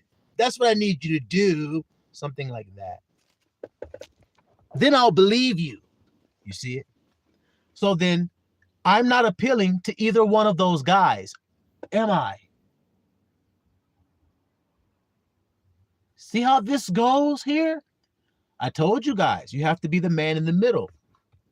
Not Jew nor Greek, because there is no Jew or Greek. You can't be one or the other. You have to be a new man. You follow what I'm saying here, little flock of laters? Watch this, little flock. The Jews require a sign, and the Greeks seek after wisdom. But we preach Christ crucified. See it? Giving your own will up. That's what we preach. Dying to your own ideals. That's what we preach. You see it? Dying to your own wisdom. That's what we teach. Now, if somebody's seeking after earthly wisdom, why would they want to hear somebody say, die to it? What? Why would I want to die to what I'm so chasing so much after? Understand? Keep listening. But we preach Christ crucified, unto the Jews a stumbling block. Why? Because there's no sign. It doesn't have a sign. Because only a wicked and adulterous generation seek after a sign. There's no sign of your death. Do you understand what I'm saying? You're dying daily. There isn't any ritual you go through. There isn't any signs that you go through. It's all done inwardly. The Jew needs a sign. He requires it. So if it's done inwardly, he can't accept it. So you see that? The Greek, on the other hand, what's his problem here? But unto them which are, but we preach Christ crucified, unto the Jews a stumbling block, and unto the Greeks foolishness. See? Look how simple that is to understand. People that look for signs won't accept the true preacher, and people who look for wisdom won't accept the true preacher. And by wisdom, he means worldly wisdom. That's what he just said there. The wisdom of the world. See that? But unto them which are called, both Jews and Greeks, Christ, the power of God and the wisdom of God, because the foolishness of power is wiser than men, and the weakness of power is stronger than men. For you see your calling, brethren, how that not many, listen at this, little flock. You see your calling, brothers, how that not many wise men after the flesh. So I'll ask any of you guys, are you, any of you here today, considered to be highly educated scholars? Any men in this chat right now? And there ain't but a couple, so then it should be easy for us to come to this conclusion. Are any of us here today considered scholars by the world standards, with credentials and degrees on plaques all behind us, with an ascot of intelligence on? Are we? I ain't. Shit, I barely made it through high school. And not for the lack of being smart. It was because I just wasn't interested in being programmed. I told you, I was always kicking against the pricks of being that fake ass nigga that they tried to make me. So Chris says, nope. Carlton says, I ain't. See, that's three of us. Any more in here? I said it ain't but three. One more. Brother Cut, where you at? Chris? Okay. So nah. Watch what he says. He says, you see your calling. So us who were called out of the world, now that we're here, look around, he's saying.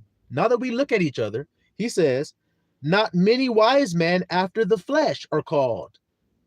Not many mighty. Not many noble are called. But power have chosen the foolish things of the world to confound the wise. So niggas that thought they was wise are offended just because I said that word right there. Niggas. They cannot believe that a person who actually is wise would speak in that way, because they only think wisdom is outward and how it sounds. Nope.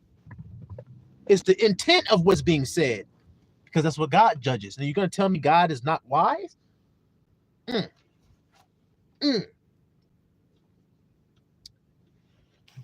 But he's chosen the foolish things of this world to confound the wise, and power have chosen the weak things of the world to confound the things which are mighty. Look at this. Abba has chosen a person, took them on a 4-day fast, changed them up into what he already said they were before the world ever was. But this person has to be a descendant of what y'all call slaves. The lowest people on the earth that don't have a flag, don't have a land, don't have a nation, don't have a homeland, don't know where they come from, don't know their own name, don't know their own language, don't know shit about who they is. God took a person out of that group of people and raised them up to look at the whole goddamn world to their face and say, come on, come at me for all the lies you told, because you ain't got shit with this truth that I got inside of me. Come on, what's in me is more powerful than what's out there, and I'm gonna prove it today, because fear is gone. Fear is gone. Oh, the fear is gone. And love is here today. So then what the fuck you niggas say you got out here in this world that can compete? See how you use the weak things of this world? He gonna call them that was not a people, his people. See, scripture's always being fulfilled. You know how to look. And the base things of the world. Do y'all hear this? So God chose foolish, weak, and base things of the world. Things which are despised. Base, weak, foolish, things that are despised have God chosen. Yeah. And things which are not. I just told you that example. A people that ain't a people, don't know who they is, don't know their land, don't know their own damn name. They believe the name that they were given by their slave master. They were so damn dumbed down and so destroyed they even had a yoke of iron on their neck. Just like the Bible said would happen. They even went into Egypt again on ships, just like the Bible said would happen. God used that. You see what I'm trying to say to you all today? Why did he do this? Why did he choose these weak, base, foolish, despised things? And God chosen, yeah, and these things which are not, to bring to naught things that are. Told you. So step up. Step up. And let's see.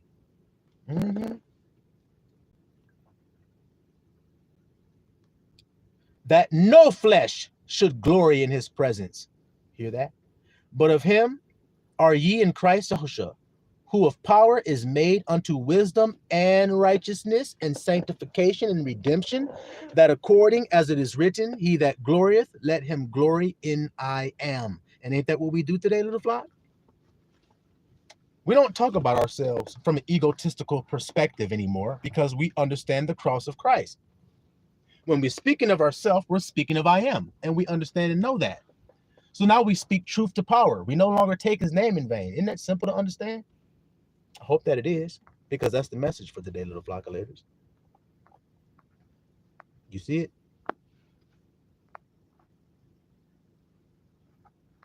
Brother Cuss said, before the education system, I was called a genius. Ain't that something? That niggas was nervous. They was like, uh-oh, shit, let's indoctrinate this guy, make him feel like he's a normal guy like everybody else. I told you, put that candle up under a bush. All right? So that's the message, little flock, for today. That it's not about how it sounds when you hear a preacher preaching. And when you definitely hear the preacher of righteousness, he damn sure is not going to come with outward appearance. He's not of a priesthood that does that. He's of a better priesthood. He has more glory because he's of a better priesthood. And he cares not for outward appearance, because that's what the prophecy says that he would do. He shall not judge by the seeing of his eyes or the hearing of his ears, but with righteousness shall he judge. So if it's not the eyes and the ears, then what is this judgment of righteousness that he does? It's the heart of the matter, because that's the truth of the matter. Y'all hear me today, little flock? So that's all for now. Abba willing, we'll be back to do this again, because we're moving up to the heart, little flockulators. Don't understand that? We're moving up to the heart. And now it's time to take that thought that Abba has given you and to make your heart one with it. You can't make your heart one with it if you haven't overcome your belly. You get up to your belly, and that agonia I was telling you guys about, it will stop you from going into your heart and making that thought one with your heart and becoming it. That's the marriage that we're trying to make here. So the next stop is the green. It is the heart. It is Jerusalem. And that's our next stop, little flock. So when Abba tells us to move, then we'll set up camp there next, according to his word, not mine own. Because like I said, we keep the cross of Christ over here, little flockulators. Oh yeah, I understand, brother Cut. Shit, me too. Me too. I'm like, man, I just want to fit in with everybody else. That's all I'm trying to do. I'm trying to be cool like the rest of the kids. You feel what I'm saying? But you can't. You can't. He came to bring a sword of division to separate us out of that midst. You see? That's all they can do. Although we look weak and foolish to the world, we are mighty genius kings through I am. That's what he said. See? I have loved thee. You are the apple of my eye. I ain't got time to listen to what another nigga saying when I'm listening to my husband talk to me like that. Shit. I'm that woman sitting there. My husband's like, I love you. I am a provider for you. I am a protector. Shit, I am genuine. I'm honest. I'm trustworthy. As if those are the things you don't need to have a functioning relationship. Yeah. How many people know to look for those things, though? Not many. Brother said, fuck that agnonia. That's right. That's how you got to be. That's how you got to be. You got to blow that smoke out your nose like a bull. It'll be like, give me that mic. Let me step out on stage. Or in football, give me that rock. Now I'm about to put my head down, and I'm about to take off. And let me see if you can catch me. If you can, good on you. Because I'm going to make it real hard for y'all niggas. That was always my attitude. I'm going to make it real hard for y'all. You feel me? I ain't come to lose. I come to win. Shit. I am taking care of my loved ones. Thank you for that. I like that. Put that in my pocket. I am taking care of my loved ones. You see? So it's all about this oneness that Abba has brought us to, so that we can reorient this body in righteousness. And when we finally get to heaven, we're going to rejoice because the work will be done, little flock. Our labor will be finished. You see? We're halfway home as it is already. We're halfway there. All we got to do is stay calm, stay chill, relax, take a deep breath, just like he just taught us. See, that doesn't change. That formula doesn't change. The formula to overcome the walls of Jericho will not change. It stays the same. You have to peacefully and quietly breathe and walk and breathe and then shout, which means act, which means be you, because truth comes out as a trumpet or a shout. It doesn't matter how quiet you say it. You could be telling somebody the truth like this. I know what you did last summer. But that shit sounds like a big ass shout to that nigga. Ah, you saw what I did last summer. Oh shit. Everybody's gonna know. How is everybody gonna know if he just whispered it, dude? See what I mean? That's what I mean. So that's it, little flock. We on the way up, man. We traveling up. That's right. And we ain't never going back again. That's right. So just hang tight, man. Like I said, be easy, breathe easy, stay chill, stay calm, stay peaceful, stay loving, always, little flock. And y'all be blessed tonight. Silma Israel. And I ain't say Cinderella. I didn't say Cinderella. Okay? Y'all be blessed. Good night, y'all.